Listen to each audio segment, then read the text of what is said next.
සල්ලි දීලා හාමුදුරු කෙනෙක් අරගෙන බණ කිව්වට පස්සේ ඒකේ කිසි දෙයක් මිනිස්සු ගන්නෙ නැහැ. ඒක මිනිස්සු තේරුම් ගන්නෙ නැහැ.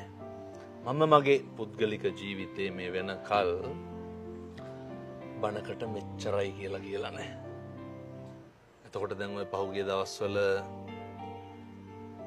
බෙලියත්තට එහා අම්මා කෙනෙක් කතා කරලා කියනවා හරි සංවේදී සිද්ධියක් මේක. හයර් එක ඇව්වා වාහනේ. මම හිතන්නේ කිලෝමීටර ගානට අපේ රේදුරු මහත්තයා බල්ලා කියනකොට 60ක් හරි 70ක් හරි වෙනවා. මේ අම්මා කියනවා මාස දෙකකට කලින් කියන්න හයර් එක හොයාගත්තාම මං කිව්වා ගන්න ආපහු කෝල් එක බණ ලෑස්ති කරගන්න. මං ගිහිල්ලා ඒ මනුස්සයාට මම කියන්නේ මගේ අත්දැකීම මොකද කියලා එනකොට අම්මා හෙට ඉඳන් කුණු හරපයක් කියන්න එපා. මහා ලොකු දෙයක් නැතුව මේ බොහොම පොඩි දෙයක් ගමු. කුණු හරපයක් කියන්න එපා. ඔය කමෙන්ට් අස්සෙම ඇති හාමුදුරනේ මං දැන් කුණු හරප කියන්නේ නැහැ කියලා.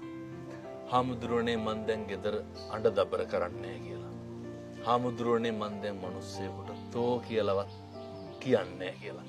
හාමුදුරනේ මට කවුරු හරි බැනගෙන ආපුවාම මම දැන් ඔළුව පාත් කරලා යනවා කියලා. එහෙම කමෙන්ට් ඕන තරම් තියෙනවා. කතෝලික තරුණයෝ බණහන. මුස්ලිම් උදවිය බණහන. ඇයි මේක ඒ කට්ටිය අල්ලගන්නේ? ඒ කට්ටිය මේක අල්ලගන්නේ මේකේ මිනිස්සුන්ට දැනෙනවා, මිනිස්සුන්ට තේරෙනවා.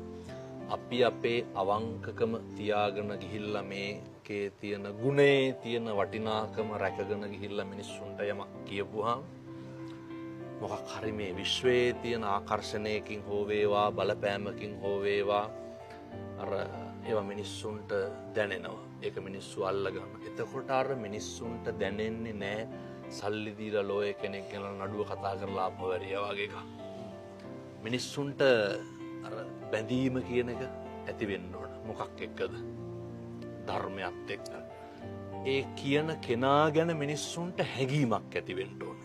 ඔය කියන විදිහට